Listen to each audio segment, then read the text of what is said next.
저희가 다음 곡으로 들려드릴 곡은 테너 김우정님께서 지금 이 순간이라는 뮤지컬 곡을 들려주실 거예요. 큰 박수로 이어가겠습니다.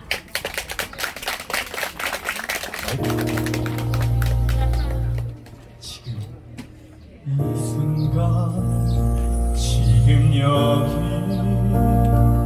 간절히 바라고 원했던 이 순간 나만의 고민 나만의 소원 이루어질지 몰라 여기 바로 오늘 지금 이 순간 지금 여기 말로는 뭐라 할 수 없는 이 순간 참아온 나날 힘겹던 날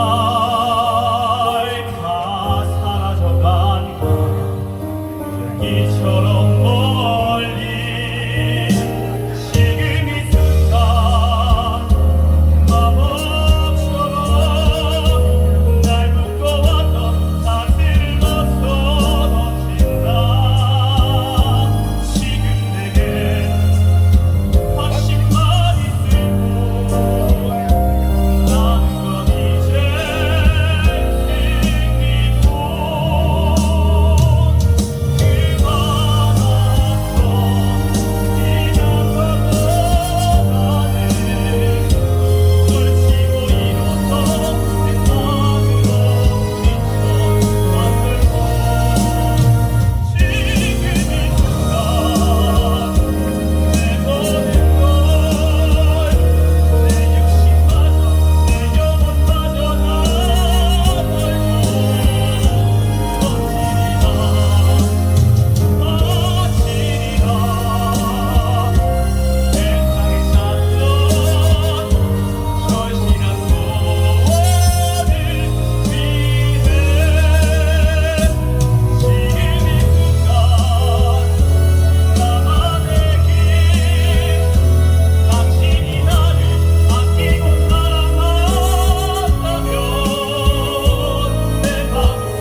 You raise me up so I can stand.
raise me up to more than I can be.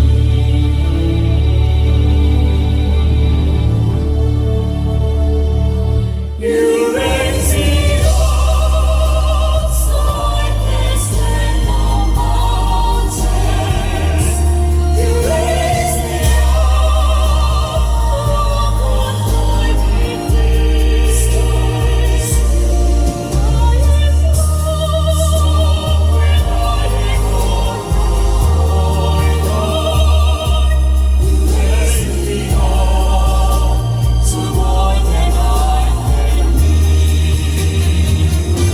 You raise me up so I can stand on mountains. You raise me up on high with stars. I am strong when I am on your shoulders. You raise me up to more than I can be.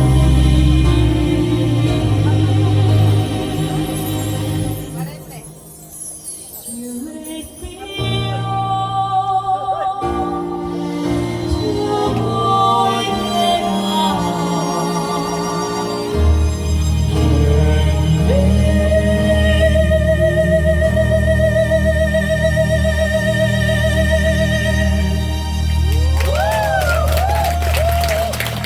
저희가 이제 마지막으로 준비한 곡이 10월의 어느 멋진 날에라는 곡인데요. 오늘 6월의 어느 멋진 날에로 여러분들께 마지막 곡으로 들려드리고자 합니다. 네, 이어서 바로 가겠습니다.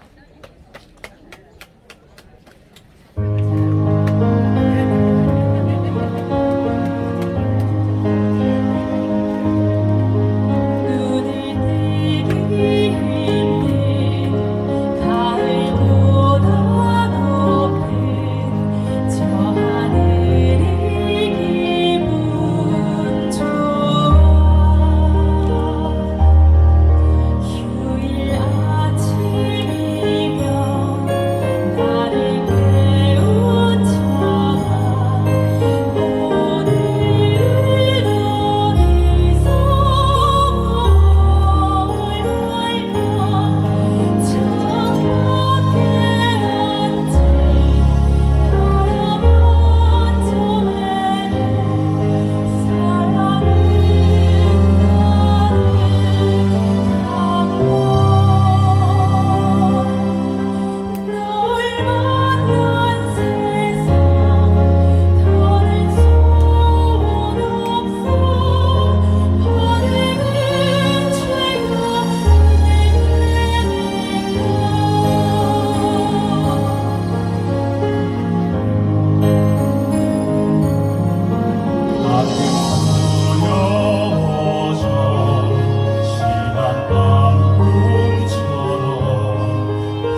아쉽습니다. 앵콜이 없다고 하네요. 그래도 우리 소프라노 문지아님과 테너 김우정님께 다시 한번 큰 박수 부탁드리겠습니다.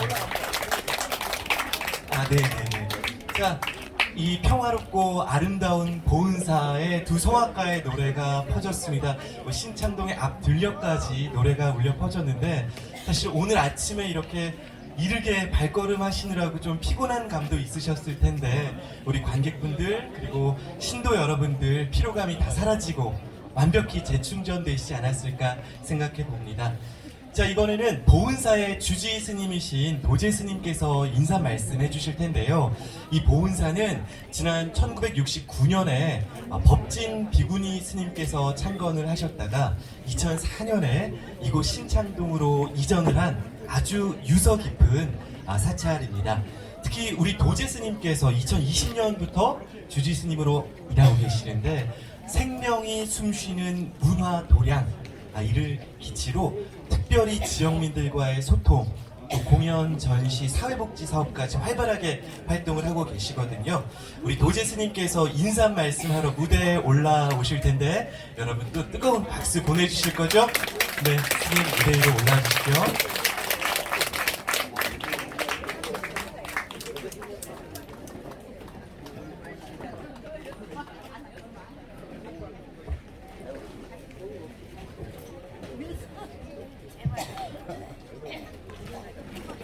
안녕하십니까? 무더운 여름이 이렇게 시작된 것 같습니다. 우리 오늘 이렇게 일정도 바쁘신데 임태형 구의장님이 와주셨습니다. 한번 박수 한번 큰 박수로. 제가 가장 좋아하는 우리 또 오늘 좋아하는 분들이 많이 오셨는데, 전 광산구청장이신 우리 김상우 청장님도 오셨네요. 박수 한번 크게 한번 해주시죠.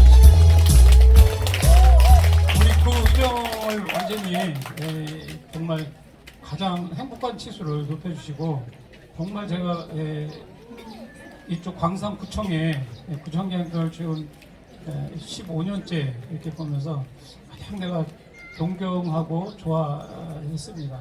근데 우리 또 송준수 교수님의 또 선배님이시래네요. 그래서 더 뜻깊고 의미 있는 것 같아요.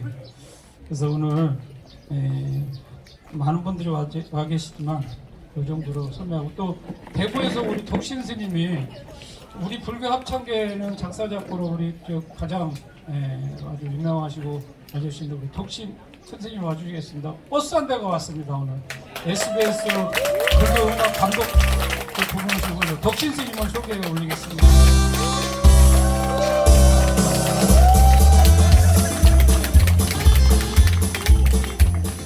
대구에 우리 포교사단 이렇게 또 버스 한 대까지 오고, 불교 또 대구에 합창단이 두 팀이 오고, 광주에 또 있다가 2시에 두 팀이 옵니다. 어느새 무더운 여름으로 시작되는 7월이 다가오고 있습니다.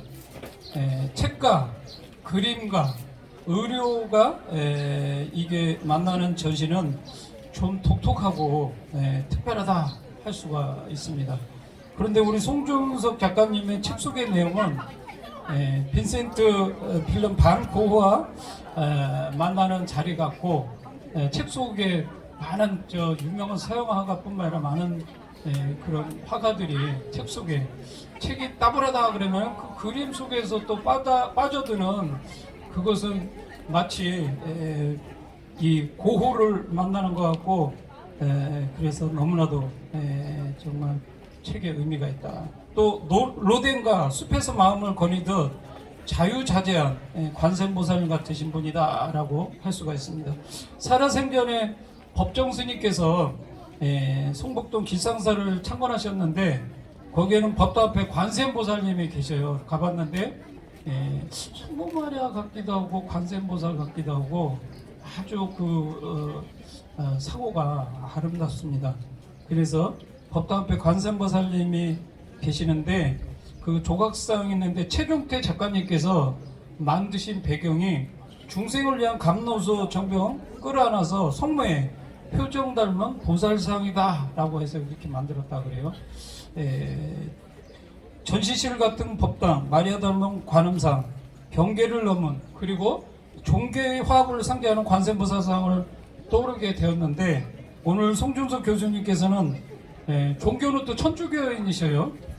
근데 저하고 자주 만나서 밥도 먹고 또 우리 여기 MBC 사회자님도 와서 또 밥도 미리 한 서너 번 만났어요. 그래서 너무 친근감이 있고 또 우리 사회자님은 또 기독교인이셔요. 그래서 오늘 이 자리는 기천볼 자리예요. 기독교, 천주교, 불교가 만나는 이런 종교의 그런 화합의 그런 마당이 아닌가. 한 분이 이렇게 원력을 세워서 탁 하니까 이렇게 벌써 종교가 화합이 되는 자리.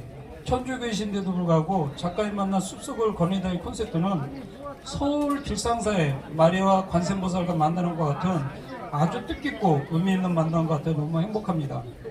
제가 2002년부터 2009년까지 금남로 온각사에서 3년 소임을 보면서 작가의 만남 법회를 한 적이 있는데 그때 자전거 여행에 불멸의 이수신 베스트셀러이신 작가 김훈 씨를 초청했었고 베스트셀러 사는 삶 물음물 작가의 정찬주 씨를 또 모셨었고 한승원 작가님, 김홍택 시인님, 정우성 시인님, 인간시장 내가 81년도에 그 책을 읽고요. 장春찬 너무 재밌게 봤는데 김홍택 시인 발해 역사 또 해가지고 그런 작가님 모시고 6회 정도 하다가 이게 끊어졌어요.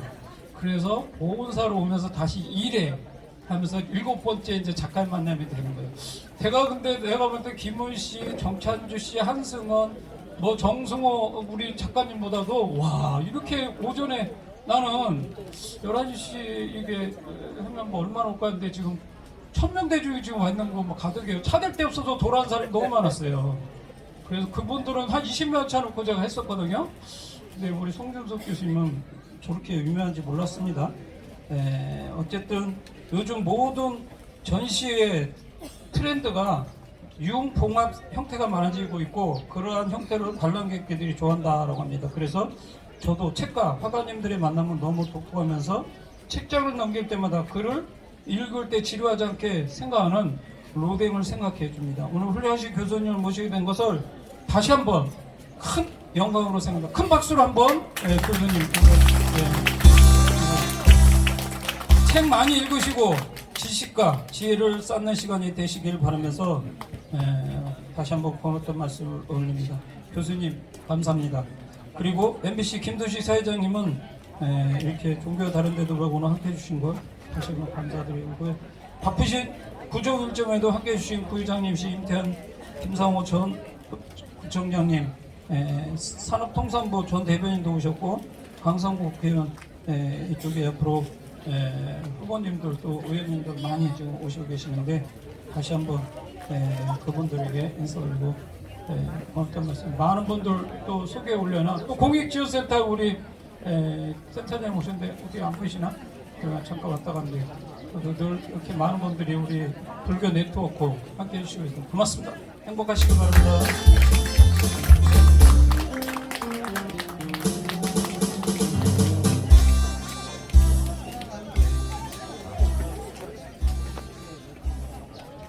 네, 이제 여러분이 오늘 이곳에 또 발걸음해 주신 이유 주 목적이죠. 우리 송준석 교수님과의 북콘서트가 시작될 예정입니다. 우리 송준석 교수님은 우리 지역의 대표적인 교육자신데요. 전남도립대학교에서 35년여 동안 유아교육을 가르치신 대표적인 또 학자이시기도 합니다. 그럼 빨리 우리 송준석 교수님을 무대 위로 모시고 이야기 나눠보겠습니다. 교수님, 네, 구의장님 인사 말씀. 네네네. 우리 김태환 구의장님 나와서 인사 말씀 해주실까요? 네, 의장님 나와주시죠. 여러분 박수 보내주시죠. 네. 반갑습니다. 구의의 의장을 맡고 있는 김태환입니다. 먼저 오늘 보니까 2023 지역주민과 이주민이 함께하는 어울림 한마당입니다. 진심으로 축하드립니다. 먼저 이렇게 뜻깊은 자리를 불러주시는 우리 더제스님하고 우리 보훈사 관계자님 또 생명 나눔문화재단 관계자분들께도 고맙다는 말씀드립니다. 어머님들 계속 더우셔갖고 부채질하고 계신데 이번에 좀 6월치면 덥죠. 다행히 근데 내일부터 또 장마가 온다고 합니다. 아마 내일부터 또 날씨가 선선해질 것 같습니다. 전 짧게 한 말씀만 드리겠습니다. 이 오늘 주제를 보니까 부처님 가르침 중에 자리이타라고 있다고 합니다. 자신의 이로움을 추구하면서도 타인의 이익을 존중하는 태도를 뜻하는데요. 오늘 행사가 보니까 자타불이요 자리이타, 나와 남이 둘이 아니고 다르지 않듯 남을 이롭게 함으로써 나를 이롭게 한다는 부처님의 가르침이라고 합니다. 산에는 각기 다른 나무님이 모여서 아름다운 산을 만드시지, 저희 광산은 지금 5개군에서 가장 외국인들이 많이 살고 있습니다. 서로 다름을 인정하고 문화적 차이를 인정한다면 더 좋은 광산 공동체로 나아가지 않을까 생각합니다. 오늘 뜻깊은 자리 너무 감사하고 여기 오신 모든 분들 건강하시고 행복한 일만 가득하기를 기원합니다. 고맙습니다.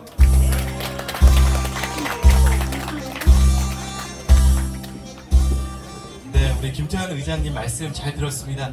그리고 스타벅스 대표님 오늘 자리하셨나요? 스타벅스 대표님.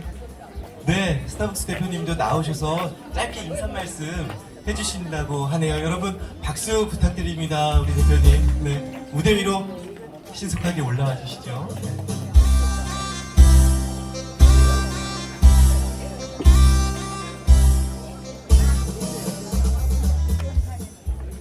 안녕하십니까. 반갑습니다. 제가 이제 송준석 교수님을 만난 거는 뭐 후배에 한 분이 책을 하나 줬어요. 그래서 보니까 우리가 보통 뭐 많이 알아야 쉽게 쓴다고 그러잖아요. 글이 술술 읽히고 거기다가 그림이 너무 좋았습니다. 그래서 송준석 교수님 어떻게 연락이 돼가지고 제가 굉장히 매달렸습니다. 그래서 이제 지금 4번째 책이 나왔는데요. 송준석 교수님은 융합형 작가십니다.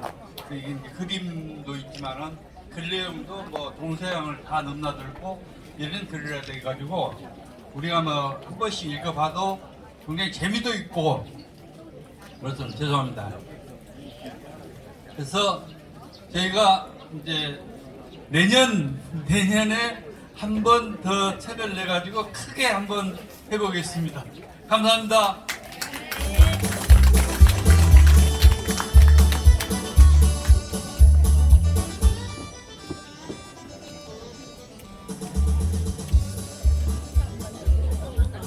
네, 우리 스타벅스 대표님의 인사 말씀까지 들었습니다. 자, 이제 송준석 교수님과의 저자와의 대화를 나눌 텐데요. 우리 교수님 무대 위로 올라와 주시죠. 여러분 박수 부탁드립니다.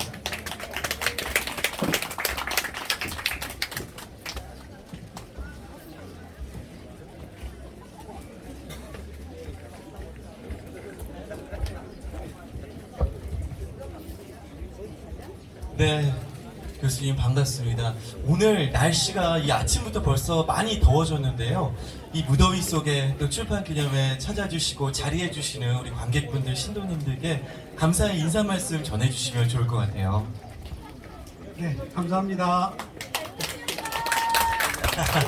네, 지금 잘생겼다고 외쳐주시는데 사실 우리 교수님은 사실 제가 아는 최고의 패셔니스타시거든요. 정말 평소에 그쵸, 옷을 너무 잘 입으셔서 제가 뭐 한 20년 정도 젊은 아들 뻘인데도 제가 항상 교수님을 만날 때마다 이 패션 센스를 질투하고 어떻게 옷을 입어야 되나 라고 생각이 들 정도인데 오늘도 이렇게 멋쟁이의 풍모를 뿜어내고 계십니다. 이러한 멋쟁이 교수님께서 그동안 공부하셨던 학식은 물론 그리고 삶에 대한 성찰을 담아내셔서 지난 2년 동안 4권의 책을 연이어서 출간을 하셨거든요. 오늘 그 이야기를 나눠볼 건데요. 그 4권의 책 이름이 오늘도 인생을 색칠한다. 그리고 2번째는 기쁨이의 속삭임.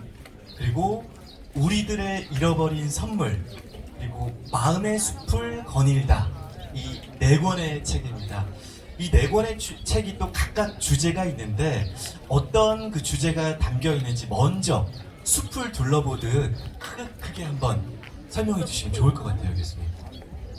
네. 제가 사실 이 책을 의도한 거는 예전부터 의도한 거였는데 결정적인 계기는 코로나19로 서로 소통하지 못할 때 어떻게 하면 서로 연결을 지어볼까라고 하는 마음을 가지고 출발을 했습니다. 그리고 이제 사실 그 전에 이제 서로 소통하는 방법이 뭘까 했는데 제가 오늘 음악도 들려주시지만 저도 음악을 좋아해서 음악 한 곡씩을 제가 아는 분들한 몇백 명들한테 사실은 7시부터 8시 사이에 1시간 정도 소요가 되는 시간을 해서 이제 그 노래를 보내드렸거든요. 노래를 보내드렸는데 한 두세 분 빼놓고는 굉장히 호응이 좋더라고요. 저 나름대로는 또 노래도 선곡도 하고 그날의 분위기도 생각하고 이미 그날의 의미도 좀 생각하는 그런 노래를 전달하기 시작했습니다. 그러면서 제가 어떤 메시지를 전달하는 작업을 지금부터 시작해야 되겠구나 생각했는데 제가 그 평소에 좋아하는 책 중에 하나가 제가 이제 교육학자기도 하지만 상담 쪽에 관련된 일을 해서 교류분석 상담 학회에 관여하고도 있고 회장도 역임을 했습니다. 근데 그 유명한 책 중에 하나가 Born to Win이라는 게 있습니다. Born to Win이라는 게 뭐냐면 번역하자면 이기기 위해서가 아니라 우리는 모두는 성공하기 위해서 태어났다. 그래서 그러면 성공하는 삶이 무엇일까? 라고 하는 고민을 먼저 시작을 했고요. 그 첫 번째 책이 바로 오늘도 인생을 색칠한답니다. 근데 사실 제가 생각할 때는 뭐 성공, 무슨 사랑 뭐 이런 식으로 제목을 좀 깔끔하게 정리하고자 했는데 그럼 책이 안 팔린답니다. 근데 아직도 책은 아직 유명 작가가 아니기 때문에 아까 출판사 사장님이 그런 말씀을 하셨는데 저는 참 고맙게 생각하는 게 다른 게 아니고 이 사장님이 저 같은 무명 작가의 글을 읽어보시고 그 제가 제가 이제까지 썼던 책 한 권 드릴까요? 그랬더니 그렇게 말씀하신 게 아니라 제가 직접 사보겠습니다 해서 출판사 교보문고 바로 밑에가 있습니다. 딱 사시더니 출판합시다 이렇게 이야기하시더라고요. 그래서 저는 상당히 좀 사명감이 좀 있습니다. 출판사 사장님 잘 돼야 될 거 아닙니까? 저도 잘 되는 것도 중요하지만 아까 자타불이 그런 말씀을 하셨는데 내가 이익을 보면 다른 사람의 이익을 생각해야 되고 그래야 된다고 생각하거든요. 내 이익을 생각한 게 아니라 그랬습니다. 그래서 성공한다라고 하는 게 무엇이냐 이렇게 생각을 했더니 이 사실은 첫 번째 제목은 제 누님이 힌트를 많이 줬습니다. 제목을 좀 시적으로 좀 바꿨으면 좋겠다. 그래서 우리가 성공하면 뭐가 잘 된다 막 이런 개념도 있지만 인생의 가치나 의미나 여러 가지를 생각을 했을 때 어려움도 있고 힘듦도 있고 우리가 그림을 그릴 때 밝은 색깔로만 그린 게 아니지 않습니까? 무거운 색깔도 그리고 어두운 색깔도 치고 근데 그게 다 여러 번 칠하다 보면 명작이 나오더라고요. 이게 바로 성공이구나. 우리가 힘듦도 있고 어려움도 있고 좋은 일도 있고 기쁜 일도 있고 여러 가지를 겪는데 이 전체가 어우러지는 게 사실은 인생의 성공이구나 라고 하는 걸 알았습니다. 그래서 첫 번째 오늘도 인생을 색칠한다 라고 하는 걸로 제목을 바꿨어요. 그리고 그것의 가장 중요한 것은 뭐냐면 제가 그림에 대한 가끔 평론도 하고 또 때로는 그림에 대한 설명도 해주고 또 제가 자신이 그림도 모읍니다. 제가 돈이 많이 있어서 모은 게 아니고 제가 진짜 좋아하는 그림을 모으기 시작하면서 이 색칠하다는 개념이 정말 의미가 있고 중요하구나라고 하는 깨달았습니다. 그래서 이게 이제 제일 첫 번째 책이고요. 자, 성공을 하면 뭐합니까? 여러 가지 방법을 써서 성공해서 출세하면 뭐 하겠습니까? 정말 중요한 것은 사랑으로 해야 되구나. 그 성공의 방법과 수단은 사랑해야 된다. 나만 생각한 게 아니라 상대방도 생각해주고 상대방을 친절하게 해주고 상대방을 배려하게 해주고 상대방을 존중해주는 그런 마음이 어울려져야 되겠구나 라고 하는 그런 생각을 했습니다. 그러면서 사실은 제 반성입니다. 제가 이제 좀 결혼을 좀 일찍 했습니다. 그래서 제 큰딸이 85년생이니까 벌써 이제 38 아닙니까? 38이라고 하는 나이를 먹었는데 사실 공부한다고 하면서 우리 자식들한테 사랑을 별로 못 준 것 같아요. 제가 교육학자인데 그리고 그거를 전부 우리 집사람한테 책임을 묻고 잘못한 죄들이 많습니다. 그래서 인생을 사랑하면서 사는 것이 어떤 것인가라고 하는 거에 반성적인 의미에서 사랑에 대한 이야기를 쓰기 시작했습니다. 그게 두 번째 기쁨의 속삭임입니다. 그것도 사랑은 속삭임이잖아요. 사실 은은하게 베어들고 귀중하라고 저는 생각했습니다. 그 다음에 이제 제가 세 번째로 쓴 게 뭐냐면 역시 성공하려면 뭐를 해야 되냐, 희망을 저버리지 말아야 된다. 희망이 있어야 된다. 근데 우리가 잘 생각해 보시면 아시겠지만 내가 뜻하고 바라는 일은 쉽게 이루어지지는 않잖아요. 근데 쉽게 이루어지지 않기 때문에 그 쉽게 이루어지지 않는 일에는 고난도 많고 힘듦이 많기 때문에 포기합니다. 근데 결국은 그 포기하는 마지막 순간에 우리 판도라 상자의 선물처럼 거기에 희망이 숨어 있는데 그걸 모르는 거예요. 그래서 제가 우리들의 잃어버린 선물이 뭐냐면 바로 희망이구나. 그래서 어려울 때 정말 희망을 잃지 마시라 라고 하는 주제로 세 번째 주제를 잡았습니다. 그 다음에 이제 제가 이번에 썼던 책이 바로 어떤 거냐면 뭐였습니까? 성공을 하기 위해서는 사람적인 방법을 써야 되고 그 다음에 희망을 잃지 말아야 되잖아요. 근데 제가 성공을 생각해 봤더니 성공은 결국 뭐냐? 행복하기 위해서 성공해야 돼요. 돈 많이 모으면 뭐 할게요? 재벌들 보세요. 뭐 잘 사는 사람들 보세요. 권력을 잡은 사람들 보세요. 어떻게 살고 있나? 행복입니다. 그러면서 행복에 대한 글을 쓰기 시작했습니다. 그게 이번에 펴낸 마음의 숲을 거닐다라고 하는 책입니다. 근데 제가 여기서 정말 중요하게 생각하는 게 희망을 갖든 사랑을 하든 행복을 하든 간에 저는 상대를 배려해야 된다고 생각하고 같이 더불어라고 하는 것을 생각을 했습니다. 사실 그렇기 때문에 이번에 글을 쓰면서도 화가들하고 사실 더불어 쓴 거고요. 제가 책의 제목을 만들 때도 제 조카, 누님, 작가들한테 전부 제목을 한 20개 종이하고 보냈습니다. 어떤 게 좋으세요? 어떤 게 막 다 좋으세요? 해가지고 했거든요. 그래서 제가 거기서 얻은 게 뭐냐면 공동체의 희망입니다. 그 공동체의 희망이 있기 때문에 바로 우리 스님하고 같이 앞으로 일을 해야 되겠다고 생각했습니다. 어떤 독단적인 집단이나 어떤 집단만이 이 세상을 아름답게 하는 게 아니라 다른 집단들이 서로 어울려서 정말 좋고 아름다운 것을 꾸며내는 게 앞으로 우리의 정말 귀한 삶이 아니겠냐 이런 생각을 했습니다. 그래서 그 네 가지 기둥은 똑같습니다. 근데 이제 제가 우리 출판사 사장님도 그런 말씀을 하셨지만은 제가 지금 고민하고 있는 주제 중에 하나가 뭐냐면 우리가 마음이 보입니까? 보이지 않죠? 근데 사실은 보이지 않는 게 굉장히 아름답잖아요. 그래서 제가 생각할 때는 보이는 게 다가 아니다.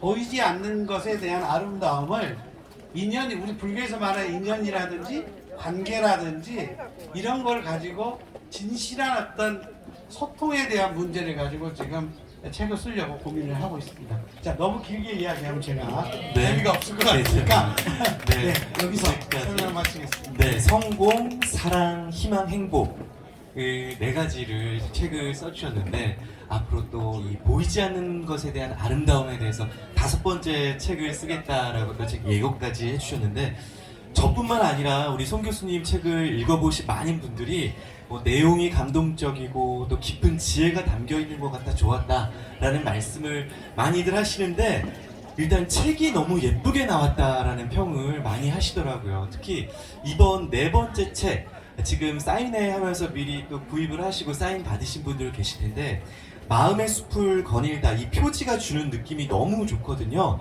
책 사신 분들은 한번 보셔도 좋을 것 같아요. 이렇게 한방눈이 오는 자작나무 숲의 모습인데 마음이 너무 평온해지고, 또 이 자작나무 숲에 또 이 눈밭을 강아지가 또 거닐고 뛰노는 모습이 있습니다. 그래서 마음이 굉장히 평안해지는데, 이런 디자인적인 부분까지 어떤 의도하시고 고집하신 게 있었는지, 또 출판사가 많이 수고하셨다고 하는데 그 에피소드를 좀 말씀해 주시면 좋을 것 같아요. 사실 뭐 요즘에 물가가 너무 많이 올랐잖아요. 그래서 칼라 책을 쓴다는 게 제 욕심이기도 했거든요. 왜냐하면 아까 제가 같이 살아야 된다, 이 공동체적인 이야기인데, 제가 그림을 좋아하기 때문에 여기에 실린 작가들의 그림은 몇 분 빼놓고는 제가 다 소장하고 있는 작가입니다. 근데 아까 제가 말씀드렸잖아요. 돈이 많아서 소장을 한 게 아니라 제가 좋아하기 때문에. 차를 좋아하시는 분들은 차에다가 막 투자하시잖아요. 그죠? 고급차를 마시잖아요. 그런 것처럼 저는 그림을 좋아하다 보니까 했는데, 여기에 지방 작가분들이 사실은 그거를 제주도 좋고 여러 가지 좋은데 수줍어가지고 알리는 게 좀 부족해요. 그래서 제 쪽에 좀 같이 콜라보를 해서 좀 같이 살아야 되겠다. 그리고 요즘에는 잘 아시다시피 글을 읽지만 글뿐만 아니라 그림만 봐도 떠오르는 게 있잖아요. 그래서 제가 책의 서문에 이렇게 바뀌었습니다. 글을 읽기가 힘들 때는 그냥 그림만 보세요. 또 그림만 봐도 그게 힐링이 줍니다. 그래서 제가 이 뜻이 담겨져 있습니다. 그래서 화가와 저와 같이 공동체적인 측면에서 콜라보를 해서 성장하자라고 하는 의미도 있고, 그 다음에 다른 의미에서는 그림만이 매개체가 아니 글만이 매개체가 아니라 그림도 하나의 아름다움을 전달할 수 있는 기회가 된다. 저는 제가 사는 그 그림을 아침에 쫙 일어날 때 보면서 느끼는 즐거움이라는 게 대단합니다. 저희 집사람이 대단히 살림을 잘해요.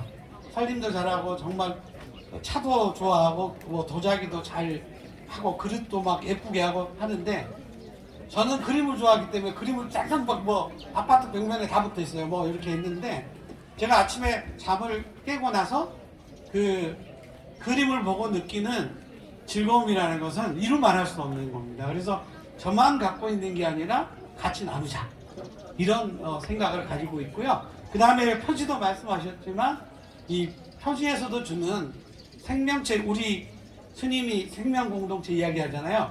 제 그 별칭이 생명직입니다. 그리고 제가 하는 운동이 생명살림운동입니다. 그러니까 스님하고 인연이 안 될래야 안 될 수 없는 관계를 형성하게 된 것 같아요. 이런 측면에서. 그래서 이 도재 스님하고 참 잘 만났다. 우리의 만남이라는 거는 앞으로 정말 무궁하게 꽃을 피고 좋은 일을 좀 같이 해야 되겠다. 제가 그런 말씀도 드렸어요. 아직 제가 뭐 인세를 받고 이럴 정도의 수준이 아닙니다. 보통 사람들 생각할 때 제가 책 선물도 많이 했는데 인세를 받아서 책 선물한 건 아니에요. 그럼 앞으로 제가 인세를 많이 받고 그러면은 좋은 일에 많이 쓰려고 생각을 하고 있습니다. 그래서 많이 좀 도와주십시오. 네.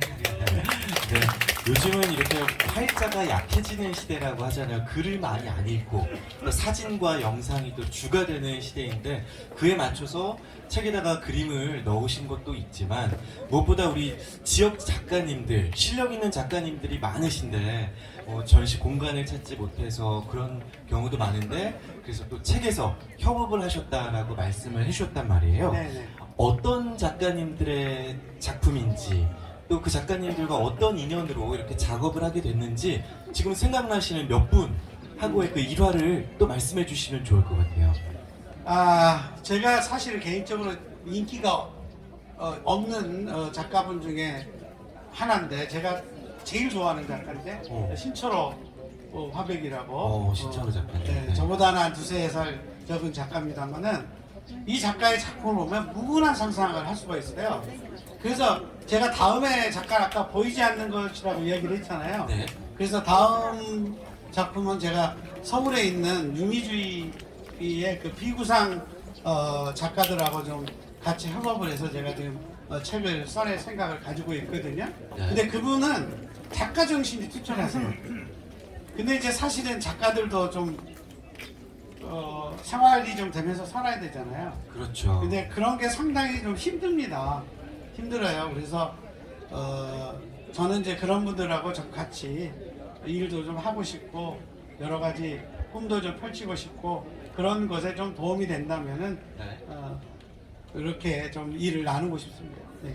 개인적으로는요, 이 책을 읽으면서 미술관에 와서 전시를 보는 것 같다라는 생각이 들기도 했었고, 같이 이 책을 읽은 지인들이 감동받은 그 구절에 좀 줄을 치고 싶어도 책이 너무 예뻐서 줄 치지를 못하겠다 할 정도로 책이 예쁘게 잘 나왔거든요. 네. 그거는 출판사 사장님의 덕분이죠.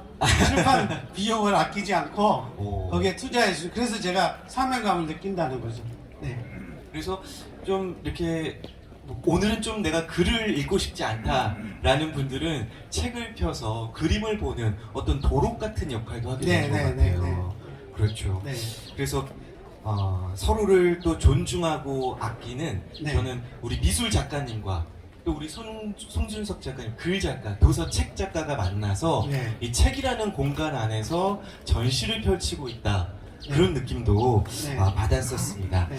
자, 그러면 이제 책의 디자인적인 부분까지 얘기를 했고 교수님의 생각 이야기를 좀 더 깊게 해봤으면 좋겠습니다. 네. 첫 번째 책, 오늘도 인생을 색칠한다는 네. 성공을 주제로 펼쳐내셨다고 했는데 네. 어떤 마음으로 써내려 가셨는지 이야기를 나눠주시면 좋을 것 같아요.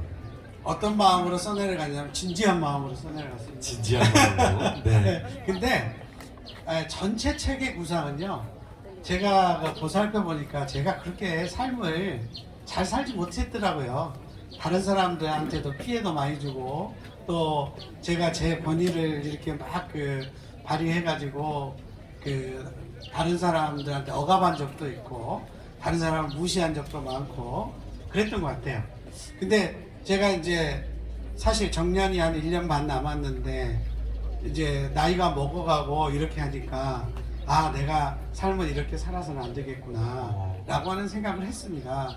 그래서 정말 성공이라고 하는 게 무엇인지 아니면 정말 사랑이라고 하는 게 무엇인지 저의 삶을 돌아보면서 쓴 글입니다. 그래서 짧지만 왜냐하면 요새 길면 안 읽더라고요.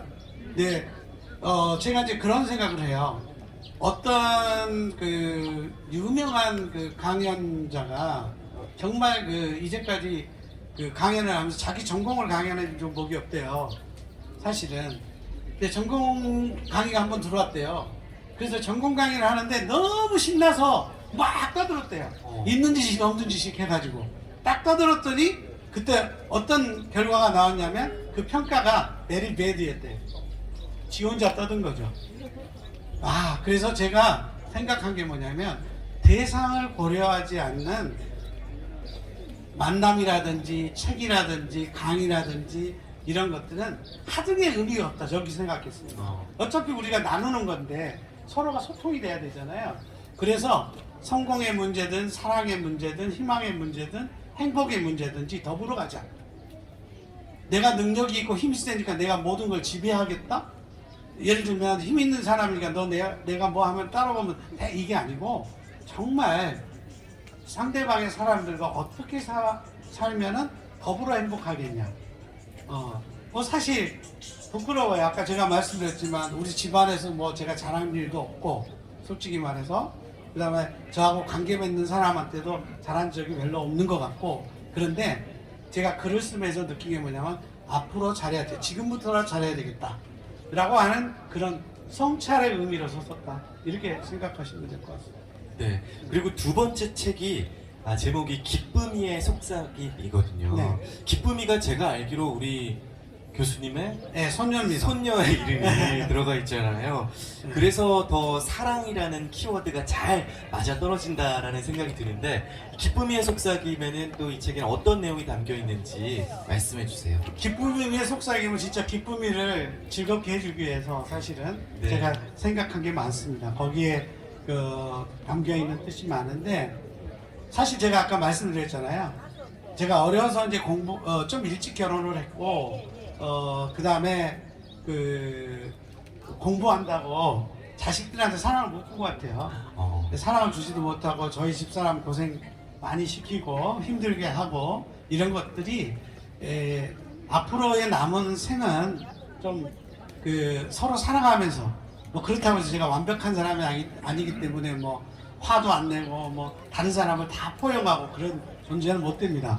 근데 제가 이 책을 쓰다 보니까, 그런 자각을 하다 보니까 어떤 생각이 드냐면, 아, 내가 이런 책을 쓴 사람인데 적어도 공인으로서 내가 이렇게 살아가야 되는데 라고 하는 생각이 드니까 제 자신이 자중해지고 그런 것 같습니다. 그래서 그 사랑에 대한 이야기도 잘 알잖아요. 뭐 신적인 사랑, 뭐 인간의 어떤 그 관계적인 사랑이나 어머님의 사랑, 이렇게 쭉 있는데 수많은 사랑에 대해서 한번 그 글을 보고, 근데 제가 고민한 글들이 다 앞에 있는 훌륭한 분들이 다 하신 이야기더라고요. 저는 그거를 그냥 정리한 것 뿐이에요. 정리했다거나 아니면 그대로 그냥 쉽게 그냥 가져다 쓴 거죠. 제가 풀이해서. 또 옛날에 어르신 말씀이 좀 어려운 것도 있어요. 근데 제가 알아먹는 수준의 걸로 쓴 거죠.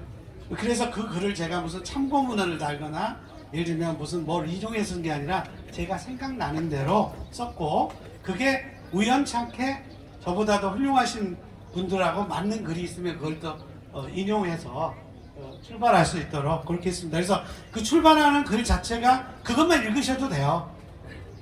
근데 이제 네. 절실하게 더 읽으시려면 제가 썼던 그 글을 읽으시면 좀 더 쉬울 수도 있습니다. 네, 우리 교수님 전공이 유아교육인 거 아시죠? 아, 유아교육 아니에요.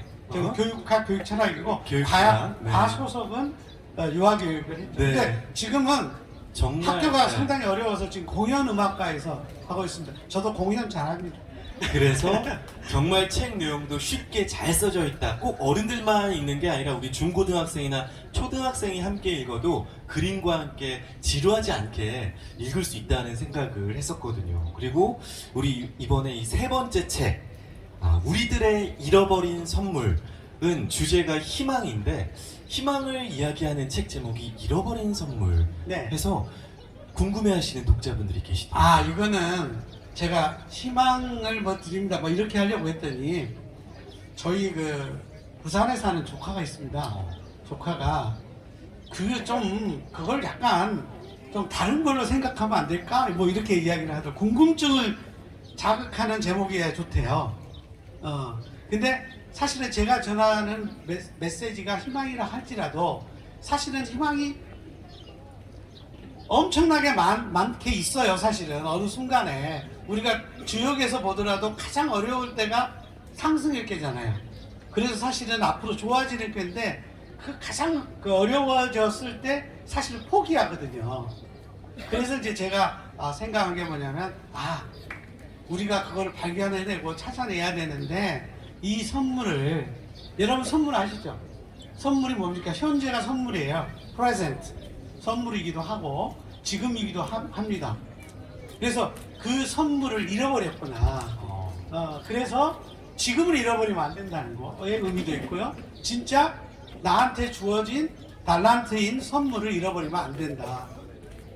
지금 좀 더 힘내자라고 하는 개념의 측면에서 우리들의 잃어버린 선물, 이렇게 이야기했습니다. 네, 희망이지만 또 시간과 또 이전의 소중함을 성찰할 수 있지 않을까라는 네. 생각을 해보고요. 네. 사실 이 네 권의 책 중에 저는 이 네 번째 책이 제일 마음에 들거든요. 제목부터 마음의 숲을 거닐다. 그리고 표지부터가 마음이 너무나 평화로워지고, 이 한방눈 내리는 자작나무 숲에서 송준석 교수와 함께 떠나는 100가지 행복 여행.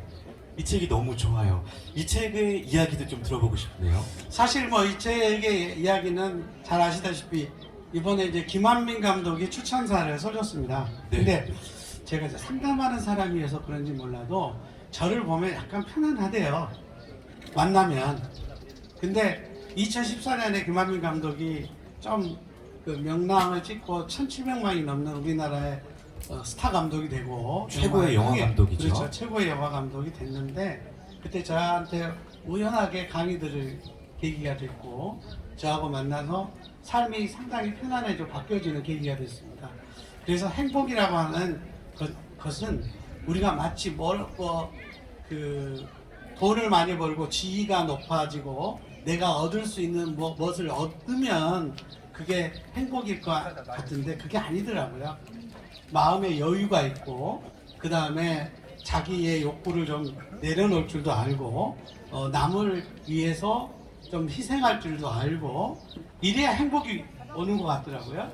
그래서 이제 좀 나이가 먹어가면서 제가 그래도 좀 다행이라고 생각하는 게 내가 내 자신을 좀 놓을 수 있는 좀 계기가 됐다. 이걸 통해서 그래서 이 욕심을 다 내려놓기는 힘들지만 욕심을 내려놓기 시작할 수는 있구나 이렇게 생각했습니다. 그래서 여러분도 이 책을 통해서 적어도 여러 가지 뭐 기회가 있어요. 사실은요 오늘 오면서도 그런 욕심을 했어요. 왜냐하면 오늘 많이 왔으면 좋겠다.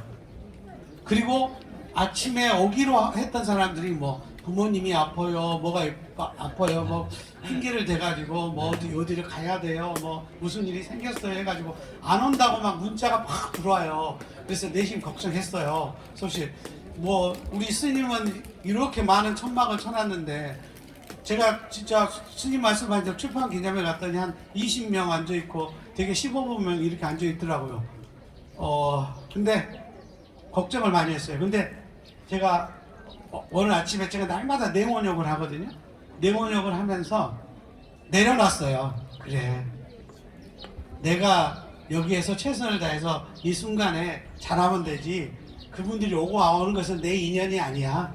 나하고 관련이 없는 일일 수도 있어. 이렇게 생각하니까 굉장히 편하게 왔는데 그래도 정말 서울에서 무슨 뭐 예산에서 뭐 저쪽 뭐 부산 쪽에서 막 경양같이에서 오는 분들이 계시더라고요. 그래서 정말 너무 고마운 마음을 갖고 있고요. 그분들한테는 빚을 졌다 생각하고 평생 갚을 생각을 갖고 있습니다. 네. 마음을 내려놓으셨다고 하는데 네. 이 무더위 속에 이렇게 또 많이 자리해 주시고 끝까지 이 부채질을 해가면서 또 이 귀한 말씀 그러니까요. 들어주시거든요. 네. 우리 관객분들 서로에게 또 박수를 쳐주시고 교수님께도 박수 쳐주시면 좋을 것 같습니다. 네, 감사 인사 드리셨는데요. 이 네 권의 책 이야기를 저자이신 송준석 교수님께 직접 들어봤는데 결국에는 우리가 삶을 어떻게 이해하는가 이 물음에 대한 답을 찾는 과정이 성공, 사랑, 희망, 행복이라는 키워드로 이 네 권의 책에 나타난 것 같습니다. 우리 교수님은 삶을 또 인생을 많은 또 우리 스님들도 계시고 학자분들도 계셔서 또 깊어 고민이 있으실 것 같은데 어떻게 이해하고 계신지 나눠주시면 좋을 것 같아요. 삶이란 무엇이다. 이 책을 통해서 이야기하고 싶었다. 저는 제가 가장 많이 쓰는 말을 분석을 했어요. 사실 가치와 의미라는 말도 어떻게 생각하면 너무 인식적인 작용의 문제인지는 모르겠지만 이 세상에 와서 태어난 것은 모릅니다. 그 다음에 어디로 갈지도 모릅니다. 사실 그렇죠? 믿음 속에 어디로 갈지는 모르겠지만 내가 모르는 거지만 물론 중간에 사는 삶도 내가 모르는 거지만 적어도 그 중간에 사는 삶은 이게 정말 가치 있는 일인가? 의미 있는 일인가? 아름다운 일인가? 멋진 일인가? 행복한 일인가? 적어도 질문하는 삶을 살아야 되겠다. 예수한테면 끊임없는 질문의 연속이지 않을까 이렇게 생각합니다. 그래서 인생은 질문의 연속이다. 이렇게 말씀을 드리고 싶습니다. 질문에 또 질문을 더해가면서 그 네. 답을 찾아가는 것이 네. 인생이다. 그렇게 하다 보면 찾을 수 있나요? 찾을 수는 없지만 없어요? 네, 찾을 수는 없지만 원래 그렇지 않습니까? 이상이라는 것은 눈에 보이지 않는 것이고 달성할 수 없는 것입니다.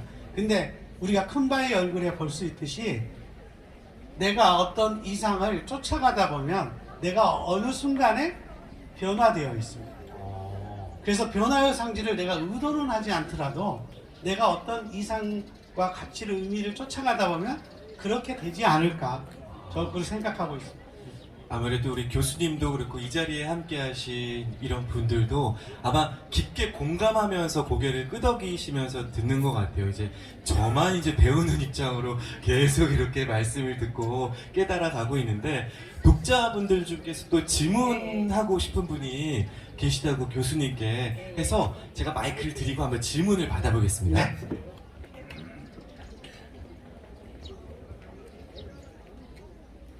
반갑습니다. 네. 교수님, 저 보은사 보살 수순이라고 합니다. 네. 교수님을 모시고 작가와 대화를 한다고 책을 펴주었을 때 굉장히 많은 질문이 하고 싶어서 여기 지금 석 장이나 써가지고 왔거든요. 네, 네. 근데 이제 그건 다 접어두고 일단 우리가 흔히 얘기하기를 작가를 알면 작품을 훨씬 더 깊고 넓게 이해할 수 있다고 하죠. 네. 오늘 이 자리에 제가 참가한 것은 행운이었다라고 생각을 합니다. 감사합니다. 네, 교수님 얘기를 듣고 있으니까. 근데 제가 한 가지만 질문을 드리겠습니다. 네, 네. 시간도 거의 다 된 것 같고 이 책을 처음부터 끝까지 읽다 보니까 모든 책의 구성이 이제 그림이 있었고요. 그래서 그 그림에 대해서는 조금 전에 많이 말씀을 하셨어요. 네. 저는 그 그림을 보는 순간 무슨 생각을 했냐면 이 작가님은 독자에게 친절과 배려를 실천하시는 분이시구나. 네, 그런 생각을 했습니다. 네. 그리고 구성상에서 제목이 있고 밑에 유명한 사람들의 명언이나 격언이 있고 그것만으로도 충분히 내용을 이해할 수가 있었어요. 네, 네. 근데 그 내용의 흐름의 끝부분에서 네. 교수님께서 항상 여러분으로 시작하는 네. 질문을 던지고 네. 스스로 약간의 짧은 답변을 해주시고 그리고 나서 다시 그것에 대한 실천력을 좀 기를 수 있는 어떤 의문점을 시사하셨어요. 네. 그것에 대한 특별한 의미를 저도 한번 느껴보고 싶었어요. 네, 어떤 의미로 그런 글을 쓰셨을까? 저는 이제 사실 가르치는 사람이고 가르치는 사람이기도 하지만 배우는 사람이기도 하거든요. 그래서 그거는 제가 아까 말씀드렸잖아요. 공동체의 삶이 정말 중요하다는 걸 생각을 했고 제가 이제 앞으로 정년을 하게 되면 그 상담센터와 갤러리를 제가 할 생각 갖고 있습니다. 이게 두 가지 일을 하고 또 뭐 스님이 가능하시다고 하면 또 전국에 또 스님하고 같이 강연도 좀 그때 되면 자유로우니까 다닐 생각을 가지고 있는데 그러면서 저의 질문을 저한테 하는 질문을 다른 사람도 공유하고 싶은 거예요. 그래서 그 질문을 통해서 자기 삶을 좀 들여다보게 하는 그런 계기를 위해서 했습니다. 근데 제가 이제 제 자랑이 아니라 우연찮게 제 책을 본 분이 널리는 알려지지는 않았지만 한번 그 우리 스님 계신 대로 사인을 받으러 왔어요. 저는 그래서 한 권을 사인을 받으러 온 줄 알았더니 20권을 사가지고 사인을 받으러 왔어요. 제가 정말 친절하게 사인도 해드렸고 또 이 시간 이후에 사인 안 받으신 분들은 제가 사인을 천천히 해드릴 겁니다. 근데 그분이 한번 대화를 하고 싶다고 해서 저희 그 연구실에 한번 왔는데 홍어를 사갖고 오셨더라고요. 홍어를 사갖고 예, 제 연구실 한번 방문하셨고 그 다음에 또 주위에서 좋아하신다고 해가지고 10권을 또 더 사서 주위에 나눠줬더니 제 글을 읽고 편안함을 느꼈다고 하시는 분들이 많더라고요. 예. 근데 뭐 저도 편안한 것도 중요하지만 여러분들과 같이 편안하고 또 그런 질문을 던지면서 여러분이 저도 감시하고 저놈은 저런 글을 써놓고 니는 제대로 사냐? 네 니 마음대로 살면서 왜 안과 밖이 다르냐 네. 라고 할 것 같은 것에 대한 경계심 이런 것들이 있었다 이렇게 말씀드리고 싶습니다. 네. 이렇게 네 권의 책 이야기 독자분들 중에 혹시 또 질문이나 하고 싶으신 말씀 있으신 분, 한 분 더 계시는데 제가 마이크를 감사합니다.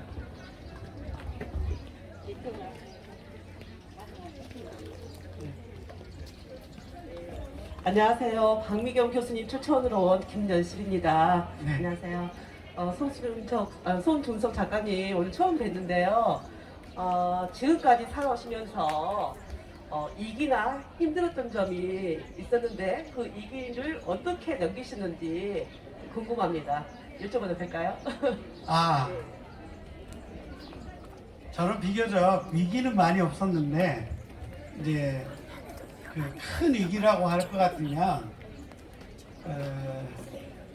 이제 제가 좀 초창기에 지금은 좀 그러지 않은 편입니다. 그뭐 완벽한 전은 아니지만 지금은 아니지만 초창기에 그 가정을 좀 소홀히 하고 돌보지 못한 기회가 있습니다. 근데 제가 또 그런 것을 한번 겪어보다 보니까 그때 제가 딱 느낀 게 있어요. 어떤 느낌이었냐면 제 자신을 돌아보니까 핑계를 많이 댔던 것 같아요. 그리고 내 탓을 한 것보다는 상대방의 탓을 했고 상대방의 결점을 많이 발견하려고 했고 상대방을 통해서 나를 합리화하려고 했던 것 같아요. 근데 이제 와서 생각해 보니까 이제는 나를 먼저 돌아보고 그 상대방의 입장을 이해하는 측면으로 변화하는 계기가 됐기 때문에 그 위기가 내 삶을 지탱하는 커다란 기회가 됐다. 저는 그렇게 생각하고 있습니다. 되게 겸손하신 모습이네요. 삶에 위기가 있었지만 결국 나의 어떤 부족함 때문에 일어난 네. 시간이었다라고 말씀을 해주셨습니다. 자, 이제 북콘서트를 마무리할 때가 됐어요. 우리 교수님이 앞으로 어떤 활동을 계획하고 계시는지 앞으로 아까 전에 5번째 책도 말씀해 주시고 또 네. 이제 정년을 퇴직하고 나서 또 어떤 사업들을 말씀하셨는데 어떤 활동 계획하고 계신지 말씀해 주시죠. 사업이라기보다는 제가 이제까지 공부했던 그런 것들을 같이 나눌 수 있는 기회가 많았으면 좋겠다라고 하는 생각을 하고 아까 제가 말씀드렸듯이 제가 이제 글 쓰는 일은 계속 할 거고요. 그 다음에 사람과 만나는 상담과 강연을 할 거고, 그 다음에 제가 좀 더 사실은 제가 여유가 있으면 그냥 미술 작가들을 엄청 키우겠는데, 그래서 제가 며칠 전에 이제 그 비엔날레 앞으로 어떻게 돼야 되느냐라고 하는 토론을 할 때 비엔날레가 좀 강주 시민의 잔치가 돼야 된다. 그걸 좀 줄이면 강주의 모든 작가의 잔치가 돼야 되겠죠. 줄이다 보면. 그 다음에 또 줄이다 보면 강주에서 열심히 하는 작가들한테 가야 되겠죠. 이런 식으로 해서 좀 그 범위가 좀 모든 사람이 좀 향유할 수 있는 그런 쪽으로 제가 봉사도 할 수 있고 나눌 수도 있고, 그 다음에 제가 능력을 발휘할 수 있는 일을 좀 하고 싶다. 이게 저의 바람이고 꿈입니다. 네, 여러분 박수 한번 보내주셔도 좋을 것 같아요. 계속해서 나눔과 그 나눔의 문화에 대해서 말씀을 해주시는데 이제 우리 관객분들께 마무리 특별히 감사의 말씀. 저는 사실 많이 걱정했거든요. 날이 더워서 아마 또 야외에서 하니까 많이 못 앉아 계시겠다라고 생각했는데 부채질을 해가면서 끝까지 자리를 지켜주시고 이야기에 녹아들어서 들어주신 관객분들께 또 마무리 말씀과 감사의 말씀 드려주시죠. 그러니까 세상 사는데 배려가 좀 필요하더라고요. 제가 사실은 어제 밤 늦게 제주도에서 왔습니다. 뭐 사실 풍랑이 일면 안 되겠는데, 근데 사실은 제가 이제 한민년이라고 해서 우리나라의 어떤 식생활이나 문화생활을 보급하는 운동을 같이 하는 사람들과 오래전부터 약속을 했어요. 근데 사실은 토요일이 껴서 여행을 가기로 되었는데 그분들이 협조를 해서 금요일 날 오는 걸로 협조를 해서 저도 갔다 왔습니다. 갔다 왔는데 제가 왜 그런 말씀을 드리냐면 세상에 일이라는 게 내 주장대로 내 뜻대로 되는 거는 아니지 않습니까? 그래서 공동체를 위해서는 좀 내가 내려놓을 수 있고 다른 사람들을 위해서 좀 내 힘을 발휘할 수 있는 여력을 발휘하는 것이 세상에 가치 있는 삶 아닐까요? 그래서 여기 오신 분들도 정말 저를 위해서 어느 일부분을 시간을 또 어떻게 생각하면 책도 사셨으니까 금전을 나누시는 겁니다. 사실은 네. 그렇잖아요. 자기의 일부분을 나눠주신 건데 저도 그 마음을 잊지 않고 같이 나눔을 실천할 수 있도록 그렇게 노력하겠습니다. 네, 감사합니다. 네, 감사합니다. 자, 이렇게 해서 저자와의 대화 순서 모두 마치고요. 바로 여기서 사인회가 또 한번 네, 저 저쪽 이쪽 부스에서. 네, 부스에서 네, 열리는데 우리 기타리스트 셰프라님의 또 연주가 함께 이어진다고 하니까 기타 연주와 함께 또 교수님과 사인 받으시면서 이야기도 나누시고 해주시면 되겠습니다. 그리고 바로 옆 식당에 또 식사가 준비되어 있다고 하죠? 네네네네. 그리고요. 자, 이 무더위에 끝까지 함께 해주신 관객분들께 저희 교수님, 저랑 같이 일어나서 네. 감사 인사드리면서 모든 순서를 마치도록 하겠습니다. 네, 감사 인사 먼저 드리겠습니다. 여러분 고맙습니다. 네, 감사합니다. 사진 촬영? 네네네. 네. 기념 촬영 하시게. 여기 오신 분들 다 오시죠? 다 올라오세요. 다 올라오시죠. 네, 우리 관객분들도 사진 찍고 싶으신 분들 올라오셔서 같이 사진 찍으시면 너무 좋을 것 같아요. 이 무더위에 1시간 동안 이야기를 들어주셔서 너무 감사하다고 말씀 드리시네요. 올라가셔요. 네. 네, 우리 사모님, 송 교수님, 사모님 올라와 주시고요.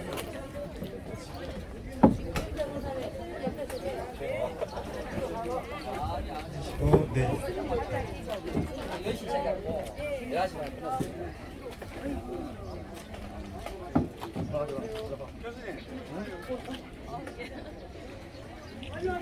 마스크 벗으시고.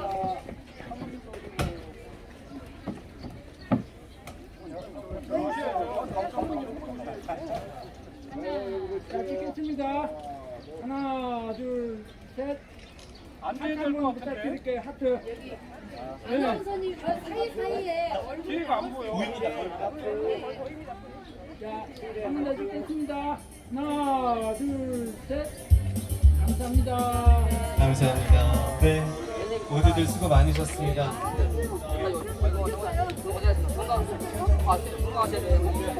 아이고, 감사합니다.